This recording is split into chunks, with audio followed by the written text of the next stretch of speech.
And the Oscar goes to...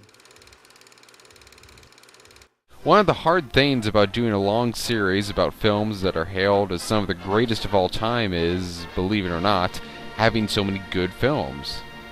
It can quickly get dull saying how good film after film is.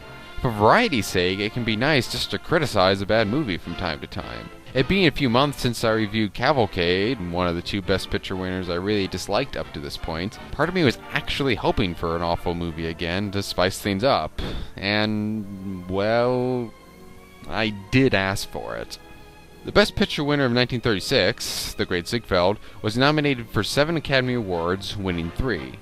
Best Picture, Best Actress for Louis Rayner, and Best Dance Direction, an award that was only in existence from 1935 to 1937. While I don't think the film deserved the first 2 awards, it did deserve the latter, as well as the Best Art Direction award it didn't win. If you haven't already guessed from the title, The Great Ziegfeld is the mostly true biopic, the first ever to win Best Picture, of the life and career of Florence Flo Ziegfeld Jr., founder of the Ziegfeld Follies and producer of many musicals such as Showboat. Ziegfeld is played by William Powell, who is probably best known for the extremely popular Thin Man series that he starred in with Myrna Loy, who also stars in this movie as Ziegfeld's second wife, Billie Burke. Burke being the actress who played Glinda the Good Witch from The Wizard of Oz. The movie also features Louis Rayner as Ziegfeld's first wife, Anna Held, and Frank Morgan, also known as the title character in The Wizard of Oz, as an old friend / competitor of Ziegfeld's. Let's get this out of the way. This film is way too long. And I mean way too long. It clocks in at a little over 3 hours, the longest Best Picture yet, and it really shouldn't. As it stands, the movie lacks proper focus, and many scenes could have benefited from being shortened and more to the point. This movie has so many drawn-out scenes that if it were any more drawn out, you need a piece of paper as long as the Americas just to fit them all. By the time the film got to the touching final moments of Ziegfeld's life, I had mostly ceased caring by that point. It's almost as if the editor couldn't bear to cut one single frame out of a film that had no business being any longer than 2 hours. Even if this was shorter, however, it still might not be all that good due to its mostly unlikable main character. I don't know how good of a guy Ziegfeld was in real life. Supposedly he did commit quite a few infidelities, but in the movie he's portrayed as a womanizing producer and showman who is constantly asking people for money and or conning them out of it. They were made from the sketches of your own designer. You yourself made the changes on the sketches when you gave me the order. Oh, I never ordered a thing like that in my life. That's terrible. Take it away. Take it out of my theater. But Mr. Ziegfeld, I've worked over 3 weeks on these dresses.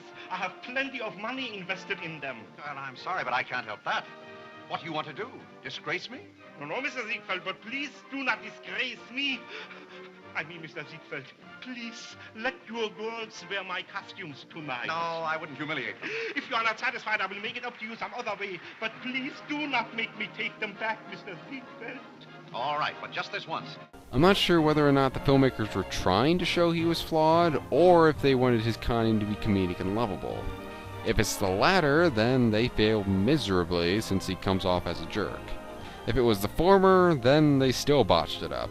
Yeah, he isn't perfect, but if you're portraying a character like that, you still need to make us care enough about him for us to want to watch a whole film about him. Normally, I would thank the stars that this is a musical and thus can give me a reprieve from the story and characters with some entertaining song and dance sequences. But this picture manages to rob me of even that.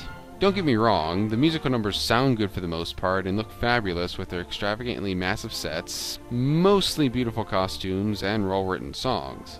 The problem is these numbers suffer the same issue as the rest of the film and go on far, far too long. There's one section about halfway through that goes on for 19 minutes. That's right, 19 minutes. This musical interlude, with only a 2-minute character scene breaking it all up, lasts almost as long as your standard sitcom episode. Maybe if these numbers had more to do with the story beyond showing the audience how enormous and lavish Ziegfeld's shows were, then maybe I could excuse this. But they don't. Like action scenes, audiences need to be given time to breathe between musical numbers. Otherwise you run the risk of exhausting them. After 19 straight minutes of songs, I was so tired I was begging to go back to the story I wasn't even enjoying all that much. Well, this is partly a comedy. Maybe I can get a few laughs out of this. What? Most of the jokes don't work, and instead of making us think the characters are sarcastic but relatable scamps, the characters come off as uninteresting or boring? Never mind then. From all the dislike I'm piling onto this, it may seem like this would be the bottom of the barrel Best Picture-wise. I can assure you, kind viewer, it is not. It's not that high, mind you, but it certainly has more good bits than the Broadway Melody and Cavalcade did. The aforementioned musical numbers are overly long, but otherwise good. A highlight of the film, forget it, the best part of the film, is a dance number by actual former Follies performer Ray Bolger, best known as the Scarecrow from The Wizard of Oz, who plays himself in the movie. It is amazing to behold, and if ever there was a demonstration of how good of a dancer Bolger was, it is this sequence. There was also a good scene having to do with Ziegfeld and the stock market crash, and some touching moments with various supporting characters, particularly the final scene with Powell and Morgan. These good aspects are very nearly drowned in the sea of stretched out material.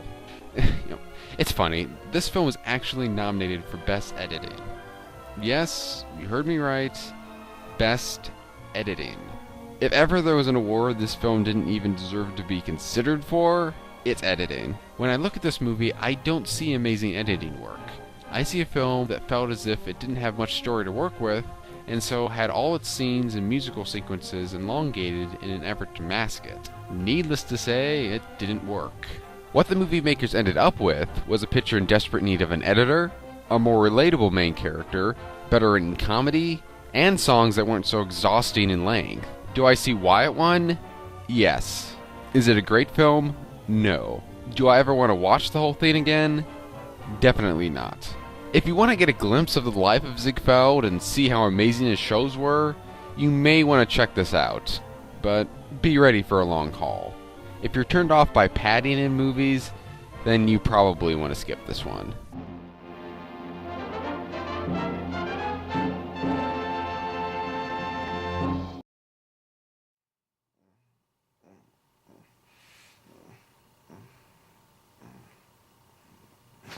Oh my god, I just had the worst dream.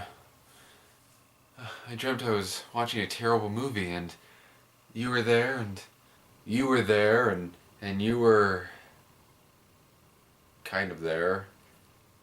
Oh, thank God I'm awake now and in a world where there are no terrible movies.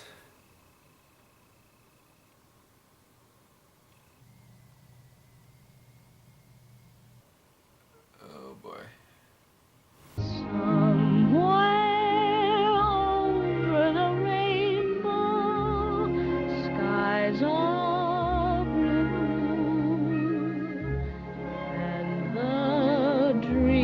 That you dare